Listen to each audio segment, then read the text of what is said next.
एक बार नयनगढ़ राज्य के राजा ध्रुवसेन बहुत ही ज्यादा परेशान थे। उनकी परेशानी का कारण यह था कि उनकी रानी बहुत ही गंभीर रूप से बीमार पड़ गई थी। लेकिन राज्य के किसी भी वैद्य को समझ नहीं आ रहा था कि बीमारी क्या है, और चूंकि बीमारी पकड़ में नहीं आ रही थी, इसलिए सही दवा दे पाना संभव नहीं था। जैसा कि अपेक्षित था, वैद्य तरह तरह की दवाइयां दे रहे थे, लेकिन राहत का कोई संकेत नहीं था। रानी बिना खाए बिना सोए पड़े पड़े दिन रात बिता रही थी। यह 1 महीने से चल रहा था। रानी पानी पीने के अलावा कुछ भी नहीं खा रही थी। दूध पी लेने से जी मिचलाने लगता था। जब राजा जबरदस्ती कुछ खिलाता था तो वह सारा का सारा उगल देती थी। सारे चिकित्सक के सामने एक ही प्रश्न था, रोग क्या है? रानी कुछ समय पहले बहुत खूबसूरत और स्वस्थ थी। उनका चेहरा हमेशा मुस्कुराहट से भरा रहता था। लेकिन रानी को कौन सा रोग हो गया था जिससे शरीर का सौंदर्य और स्वास्थ्य नष्ट हो गया था? उनका मुख सदा उदासी से भरा रहता था। हृदय में आनंद का नामो निशान नहीं था। महाराजा ध्रुवसेन रानी से बहुत प्रेम करते थे। इस हालत से राजा काफी टूट गए थे। इन दिनों वह शासन की ओर विशेष ध्यान नहीं देते, प्रजा का भला बुरा नहीं सोचते, ठीक से खाते सोते नहीं। वह दिन रात बैठते सोचते रहते थे। जब मंत्री या सेनापति कुछ कहना चाहते थे तो राजा कहते, जो तुम्हें अच्छा लगे वही करो, मुझसे कुछ मत पूछो। महाराज ध्रुवसेन सदैव रानी के पास बैठे रहते थे। मंत्री ने देखा कि राजा की उदासीनता के कारण राज्यपाठ खत्म होने वाला है। यदि राजा स्थिर नहीं होगा तो उसकी उदासीनता दूर नहीं होगी। अगर रानी ठीक नहीं हुई तो महाराज भी स्थिर नहीं रहेंगे। इसलिए सभी को बचाने के लिए सबसे पहले महारानी को ठीक करना होगा। लेकिन इसके लिए उन्होंने अपने प्रयासों में कोई गलती नहीं की। सभी बड़े बड़े वैद्यों को बुलाकर महारानी को दिखाया जा रहा था, लेकिन फिर भी महारानी की बीमारी किसी को पता नहीं चल सकी। मंत्री जी ने इस बार एक और उपाय किया।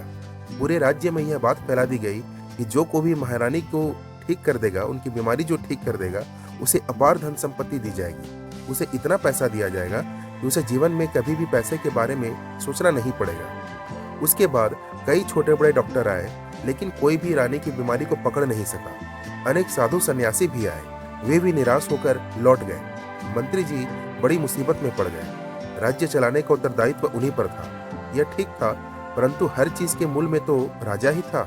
यदि वह इतना उदासीन है तो राज्य कैसे चलेगा? इसी समय नयनगढ़ में एक वैद्य आए। उन्होंने मंत्री से मुलाकात की। आगंतुक वैद्य बहुत बूढ़े थे। उनके सिर पर सफेद बाल थे। रूप देखकर अंदाजा लगाना मुश्किल था कि उनकी उम्र कितनी है। शरीर बहुत स्वस्थ थी। मंत्री ने कहा कि राज्य के लगभग सभी बड़े वैद्य आए, लेकिन कोई भी रानी की बीमारी ठीक नहीं कर सका। और तो और उन्हें समझ नहीं आ रहा था कि बीमारी क्या है। आप फिर क्या कर सकते हैं? वैद्य ने कहा, मैं क्या कर सकता हूँ? क्या यह मेरे लिए संभव है? मैं पहले से कैसे बता सकता हूँ? लेकिन एक बार मरीज को देखने के बाद मैं कोशिश कर सकता हूँ। मंत्री ने तुरंत एक विश्वस्त सेवक के द्वारा भीतरी महल में खबर भेजी। थोड़ी देर में एक कर्मचारी आया और वैद्य को अंदर जाने को कहा। महामहिम ने अनुमति दे दी थी। फिर मंत्री ने वैद्य को उस कर्मचारी के साथ अंदर महल भेज दिया। वैद्य मरीज के पास आया और उसे देखने लगा। चेहरे पर कोई सवाल नहीं, बस देखता रहा। महाराज ने कहा, क्या देख रहे हो? रोगी से कुछ पूछिए।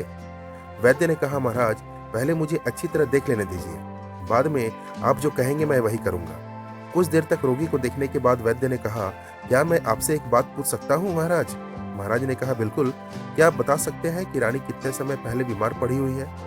राजा ने कहा, कुछ महीने पहले मेरी पत्नी की बड़ी बहन अपने बेटे और बेटी के साथ हमारे घर आई थी। वे कुछ दिनों से यहाँ थे।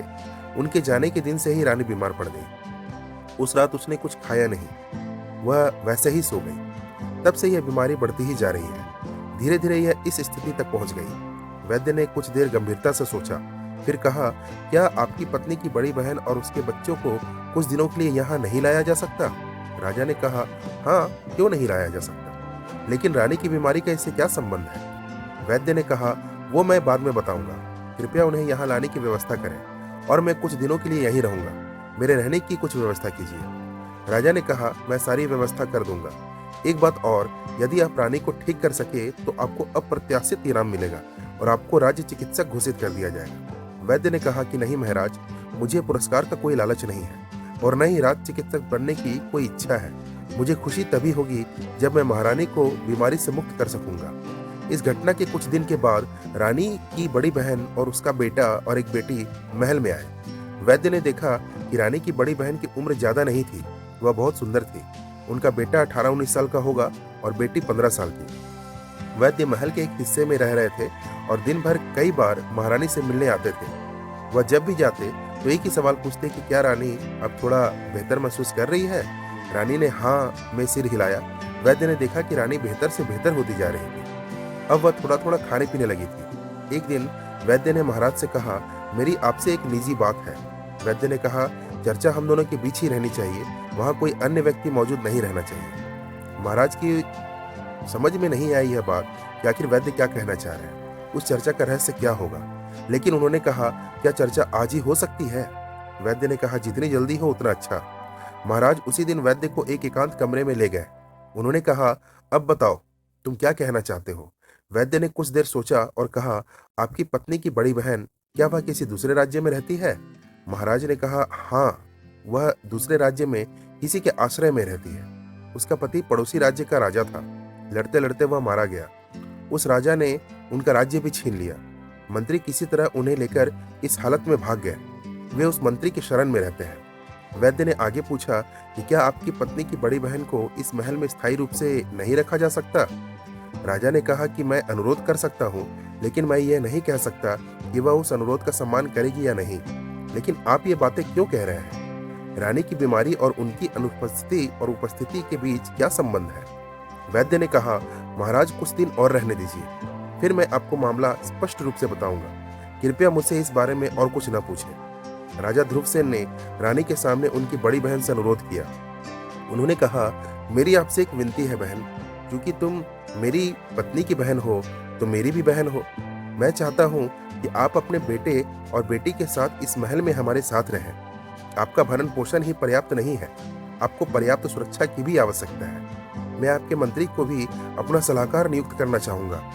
जब सहमति बन गई तो इस घटना के एक सप्ताह बाद वैद्य आए और राजा से बोले, महाराज अब मुझे विदा कीजिए।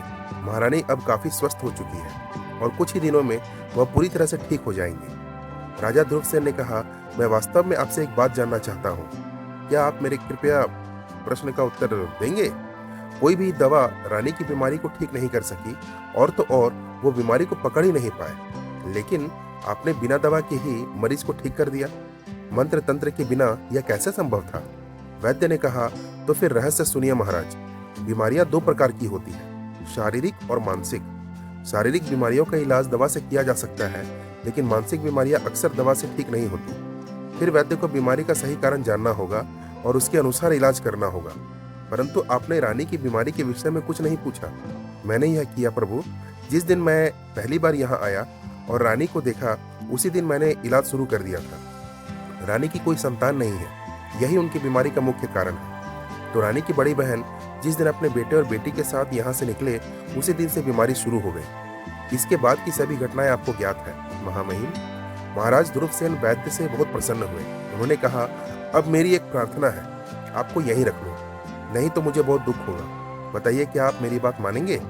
अब से आपको शाही परिवार के इलाज की सारी जिम्मेदारी लेनी होगी, यह मेरा अनुरोध है। वैद्य ने कहा, लेकिन महाराज क्या मैं इतनी गंभीर जिम्मेदारी उठा सकता हूँ? राजा ने कहा, जरूर आप कर सकते हैं। मेरा दृढ़ विश्वास है कि मैं राज्यवेद के रूप में सही व्यक्ति को चुन रहा हूँ। कृपया असहमत ना हो। वैद्य को सहमत होना पड़ा।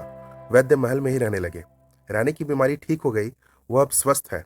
राजा का ध्यान भी फिर से राज्य पर है। राज्य मंत्री ने राहत की सांस ली और कहा, भगवान की दया से अब सब कुछ ठीक है। दोस्तों, आशा है यह कहानी आपको काफी पसंद आई होगी। अगर सच में आपने ये कहानी पसंद किया है तो वीडियो को लाइक और चैनल को सब्सक्राइब करना बिल्कुल ना भूलें।